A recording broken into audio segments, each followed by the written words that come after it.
बनवाते हैं, केसों की मार्किंग होती है। मैं अपनी हाई कोर्ट की बात करता हूं। ISI वालों ने मेरे चीफ जस्टिस को अप्रोच करके कहा कि हमने इलेक्शन तक नवाज शरीफ और उसकी बेटी को बाहर नहीं आने देना, शौकत अजीज सिद्दीकी को बेंच में मत शामिल।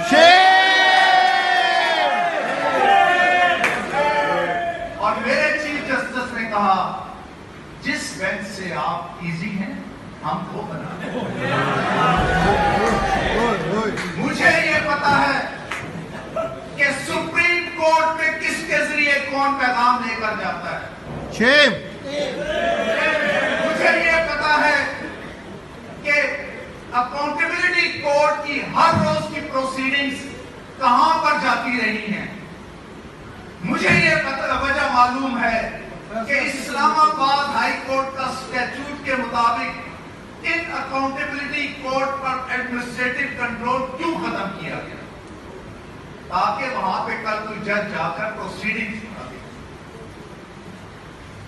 आप से ये बातें, मैंने अपनी जान नौकरी की तो परवाह नहीं है।